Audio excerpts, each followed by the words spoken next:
Hello Hoop Club subscribers.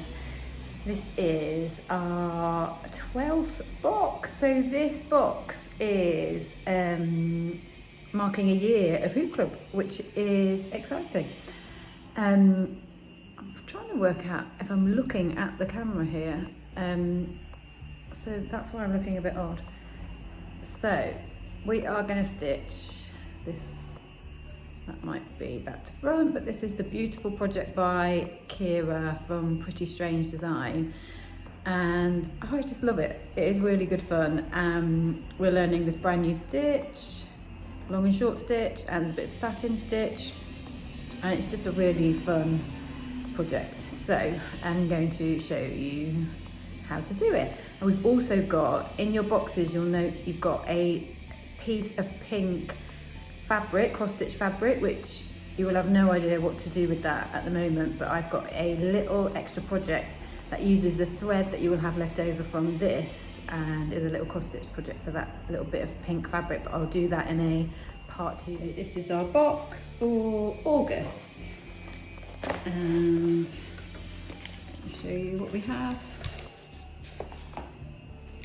So lovely blue magazine. So this has got all the instructions and some close-up photos. I'm going to go through all the different techniques with you, and then we've got an interview with Ciara. And then we have our fabric, the little surprise piece of pink, and then your thread and your needle and hoop and everything. And then this is a little extra, which is a seam ripper or a stitch unpicker, which is what I used to call them. And they're really good. They're very sharp, so be careful, but they're really good for unpicking any bit of sewing or embroidery that you've done and you've made a mistake. So that is that. So yeah, I will show you what we're gonna do with this in tutorial number 2. So we always start by showing you how to get your fabric in your hoop, because it's not always obvious if you've not done this before. So unscrew the screw at the top, and you're going to put the bigger hoop on top of your fabric. Try and get the design central, and then you're just going to move it onto the smaller hoop. And then we're going to tighten the screw.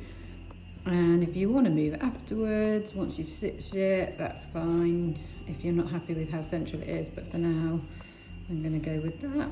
So then you're just like gently pulling the fabric, but not too much, because it's really easy to distort the shape of the pattern if you pull it too much. So you just want gentle little tugs so that you get your fabric as tight as you can in the hoop, but don't, and it needs to be like a drum,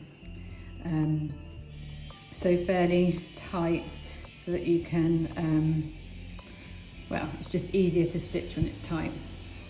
So that's how you get your fabric in your hoop. So I'm going to show you how to split your thread, because this is a common question. So embroidery thread comes in 6 strands, well, standard embroidery thread. There are different types, but the one we use mainly, there are 6 strands within your one bigger strand of thread, and often you will need to split the thread just because it gives a more defined finish. If you use 6 strands, you're going to get a bulkier, kind of thicker line. So we use 2 strands or 3 strands quite often. This design calls for 2 strands for the bit that I'm going to show you first. And to find out how many strands you use, you just need to look at this diagram, and it will point to each different part of the project and show you which amount of strands to use. So you just separate the strands. So I've separated out 2, and slow is the key here, because if you do it really slowly, if you pull the threads apart really slowly, you tend to not get in a pickle. If you go faster, they can kind of tend to tangle. Now, will this do it for me? Will it perform for the camera? Yay! So I've pulled them apart. So I've got 4, and I'll split that again when I need another length of thread. And then I've got my 2 that I'm going to thread my needle with, and my length of thread is around 40 to 50 centimeters, which is the ideal really to be working with. So I'm just going to thread my needle, and then we're going to show you. I'm going to start with this new stitch, the long and short stitch. So I've got my hoop in the embroidery stand, so it's easy for me to show you. I'm going to start with long and short stitch. So we've got the diagram here with the description, and some of you may have done it before, but I wanted to just show you how I have done it for this project. So we are going to start. So the project has got, the fabric has got lines on it for you to help you kind of stitch your stitches in the right place, but really there's no right or wrong, I think, is what I'm saying with this. What we're going to do is start with this green, and I'm just going to follow the kind of lines of the pattern that we've put in there, but really they're kind of just there for a guide. You can just go for it. What we're looking for are irregular sized stitches all the way along each panel of colour, and this stitch is very much like a satin stitch in the way that I'm working it. I've done 3 initial stitches, and now I'm going back and filling in some of the space, but the key is long, short, irregular stitches, which helps give it that lovely variegated, very natural, very random feel, which I think is the lovely thing about this stitch. It really looks like, it's just so textured and really looks like a plant. So we're going up and down, and all will become clear when we start adding in the other green, the other colour. So I'm gonna just keep filling that until I'm happy that we've got a lovely full panel strip of stitching. Then I'm going to show you the pale green colour. Okay, so I'm going to start with my green now, and I'm going to do this bottom panel. So what you're doing is going through the end of the stitches that you're joining up with. So it's kind of like a split stitch, but you complete them separately, and they're in the opposite colours. So it really helps it to blend really nicely. You don't have any kind of blank fabric because you've just joined up all your stitches. And as you can see, kind of joining up the long and the short, and then this one's going to be random as well. This section will be long and short. Just gives it a really lovely texture. You can always go back and fill in any gaps. Oh, I've got a knot now.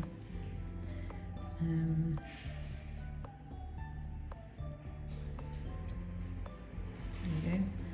You can always fill in any gaps in previous sections if you don't feel like they're full enough.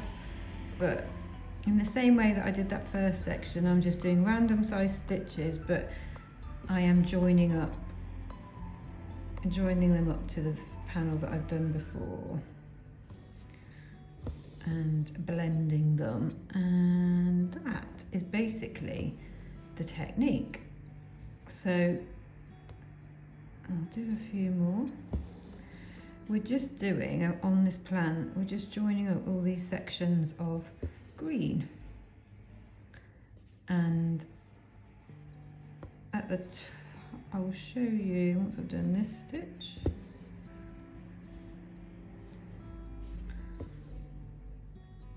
So when we do this section, I will do that section for you. Obviously all of your stitches originate from this one point, and then they'll go into the end of these stitches. So you're blending from this side again, but the only difference being you'll just originate from that one point to give it the point. And we just basically fill in all of these sections with your random size stitches, and it will all look wonderful once you've finished. So I will do a few more for you, and I'll do a bit of a close-up of the finished piece as well to show you, but hopefully that just shows you and introduces you to this brand new to us, sorry I keep making the camera wobble, hoop club stitch, and I love it. So I'm just going to show you then this top part. I'm going to start all my stitches here, and then I'm going to just again join them by splitting that stitch there.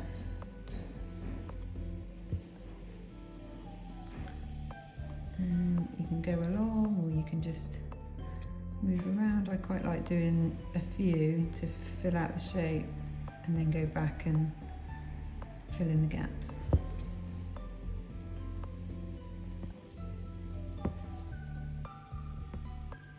So you can see it's kind of a combination of satin stitch, because you're doing these lots of horizontal stitches and it looks quite silky, but they're random, they're long and short rather than similar, a consistent length, and then you're splitting the stitch to join the different sections of sewing, stitching.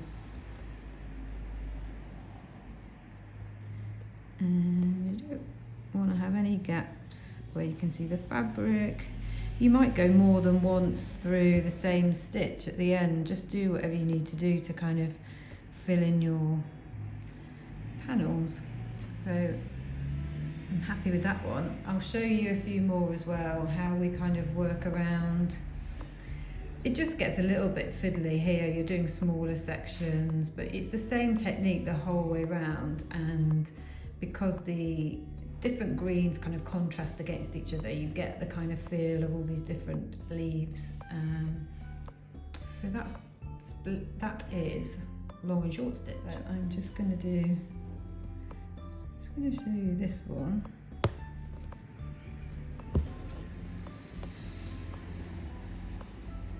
So I'm splitting that panel, that row stitching again, but I'm just having to shorten my stitches so that I'm staying within the outline of the leaf. So it is exactly the same principle. You just have to adjust your stitches to go with the shape of the plant.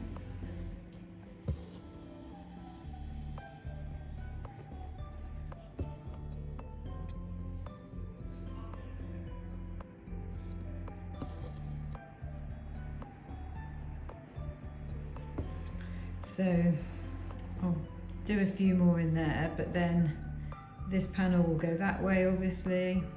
You're always keeping the same direction, so these stitches will go like that, and just repeat that technique. So I'll just show you the finished version. Just gives you this such a lovely texture, and you can really see the different leaves of the plant.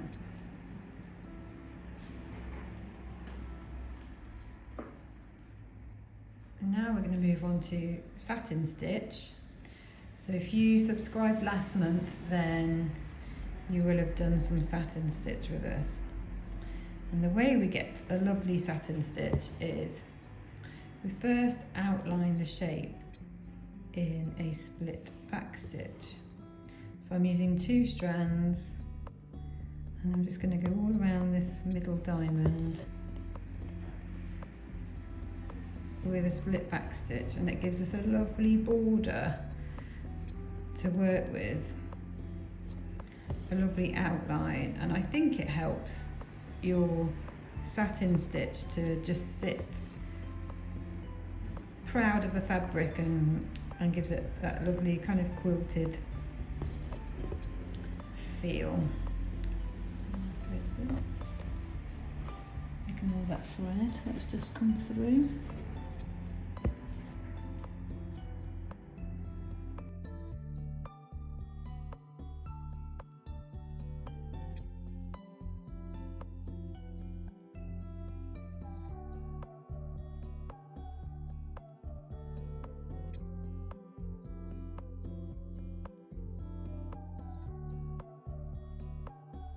What we're going to do is go over that outline.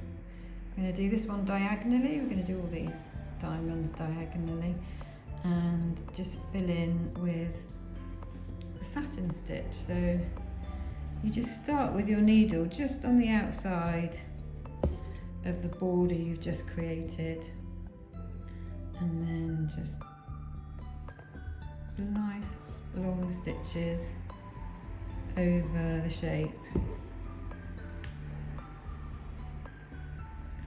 using the border as your guide. And I like to do a few stitches to start with and then go back and gradually fill them in.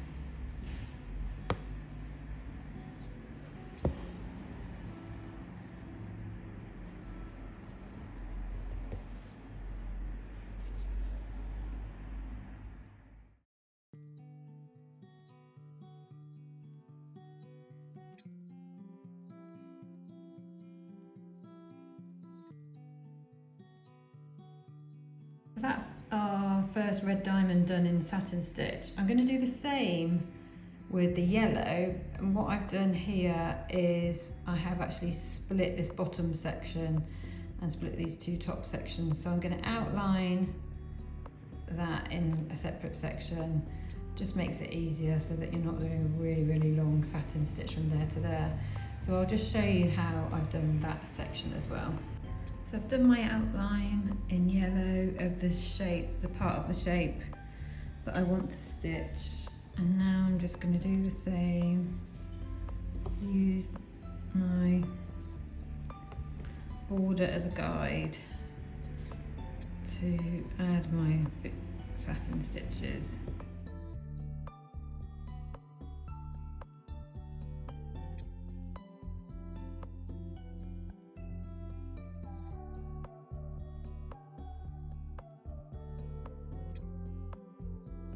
That's the satin stitch, so you just continue to fill in your little sections of satin stitch as this one, long one along the bottom.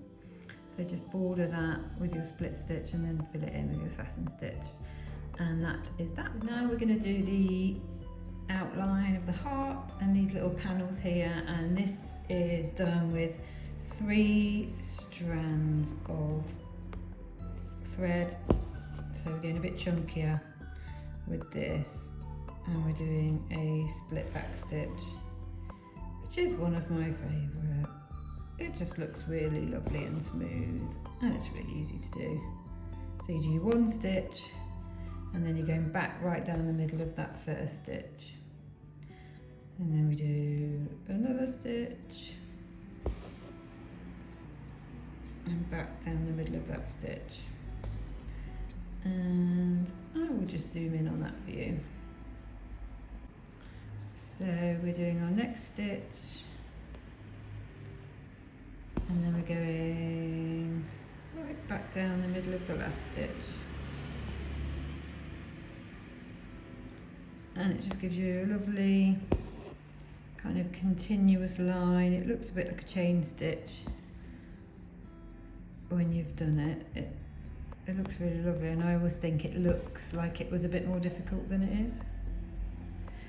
You can do this the opposite way around, just a split stitch where you come up and split the stitch from the bottom, but I always think it's much easier to split a stitch when you can see it, rather than just aiming your needle through and hoping that you split the stitch. So I always use a split back stitch, but you can just use a split stitch, which is just you're not coming back on yourself, you're kind of just coming up through that stitch now from underneath the fabric. So that is the technique for the heart. You just follow the lines of the pattern all the way around, and then you do these in this exactly the same technique as well. I just love this design. It just looks really cute against the pink floor. Pink dirty floor, needs clean. Yeah, I just love it. It's so cute. So the letters are also a split back stitch, but we're using 2 strands of red to do these letters, so I will show you those now. So exactly the same technique, we're just using 2 strands of thread instead of 3, so that gives us a thinner line, and it just adds a different kind of feel for the letters, makes it distinct from the heart, and adds a little bit more interest to the pattern. So I'm just doing a little stitch and then splitting it.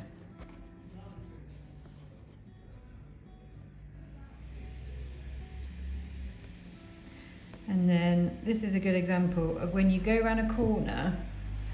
So now I'm not really able to split that stitch because I really want to split it in the middle, but I'm going in, I need to go in down here. So when you're going around a sharp corner, you won't be able to split the stitch. So I always just do a normal stitch, normal back stitch, and then you just start splitting them again once you are past the kind of sharp corner.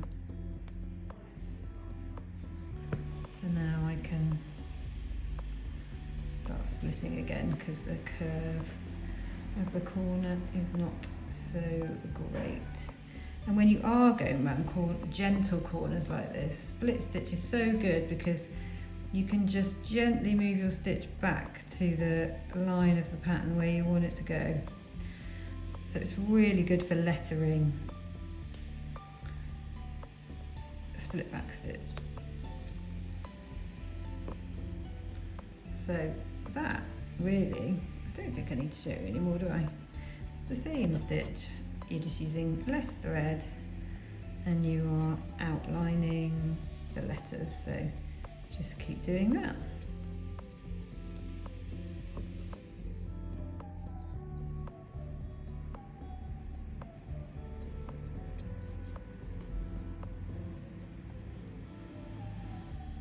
And once you have finished your project, it will look a little bit like this.